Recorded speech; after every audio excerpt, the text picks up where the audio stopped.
తిరుపతి సమీపంలోని ఏర్పేడు వద్ద శ్రీ వ్యాసాశ్రమంలో అక్రమాలు వెలుగులోకి వచ్చాయి. పీఠాధిపతి శ్రీ పరిపూర్ణ నందగిరి స్వామి, శివరామ రెడ్డి స్వామి, ఆశ్రమ కార్యదర్శి అమర్నాథ్ రెడ్డి, వారి అనుచరులపై అక్రమ పూర్వ విద్యార్థులు, భక్తులు తీవ్రమైన ఆరోపణలు చేస్తున్నారు. ఆశ్రమాన్ని అత్యుద్భుతంగా నిర్వహించనున్నట్లు చూపిస్తూ దోపిడీ చేస్తున్నారని ఆరోపించారు. భక్తులు ఇచ్చిన డబ్బును నీళ్లలా ఖర్చు చేస్తూ ఆశ్రమ నిబంధనలను తుంగలో తొక్కుతున్నారని చెప్పారు.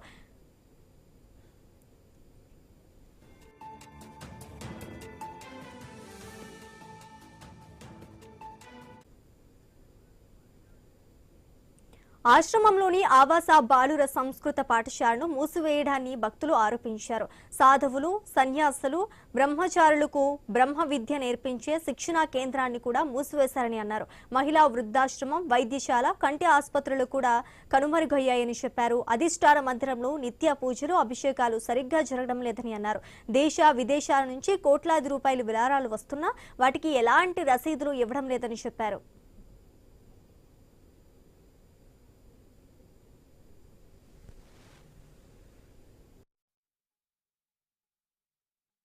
ఈ ఆశ్రమం వాళ్ళకి తిరుమల తిరుపతి దేవస్థానం వాళ్ళు ఆ గోగర్భంలో 2 ఎకరాల స్థలం ఇచ్చారు. దానికి వీళ్ళు గెస్ట్ హౌస్ కట్టుకొని ఆశ్రమాన్నే దాన్ని యాజమాన్యం చేస్తూ వచ్చిన భక్తులకి, వ్యాసాశ్రమ భక్తులకి, వచ్చిన భక్తులకి ఫ్రీగా వసతి, విద్య, భోజన సదుపాయాలు పెట్టమని చెప్పి వాళ్ళు రాసిస్తే టీటీడీ వాళ్ళు ఇప్పుడు దాన్ని ప్రైవేటు పరం చేసి ప్రైవేటుకి లీజ్ ఇచ్చి ఇప్పుడు 2000 రూపాయల రూమ్ అక్కడ ఆడ వసతి కానీ అన్నదానం కానీ ఏం లేదు.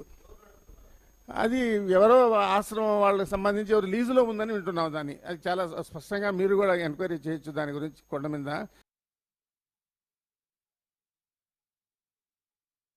శ్రీ వ్యాసాశ్రమం పూర్తిగా దేవాదాయ ధర్మాదాయ శాఖలో గల మఠం.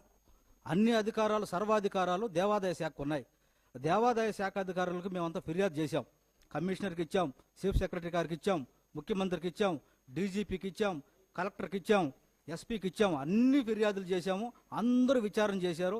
ఎంక్వైరీలో అన్నింటిని కూడా, తప్పులన్నింటిని కూడా నివేదిక రూపంలో గవర్నమెంట్కి ఇచ్చారు. ఆ గవర్నమెంట్కి ఇచ్చిన తర్వాత కూడా ఎండోమెంట్ కమిషనర్ గారు 2014లో మఠాధిపతిని ఎందుకు తొలగించకూడదని కూడా ఛార్జెస్ కూడా ఫ్రేమ్ చేసి ఉన్నారు. దాని మీద తదుపరి చర్యలు కూడా త్వరలో తీసుకుంటారని మాకు తెలుపుతున్నారు, కానీ ఇప్పటివరకు చర్యలు తీసుకోలేదు. దయచేసి వినండి, నేను స్వామీజీగా అటువంటి విషయాలు మాట్లాడను. నేను ప్రత్యక్షంగా నిరూపించగలిగినవి కొన్ని ఉన్నాయి.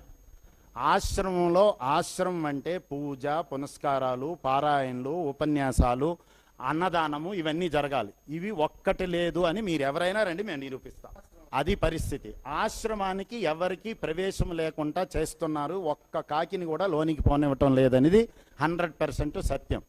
ఏ ఆశ్రమంలో ఈ విధంగా ఉండదు.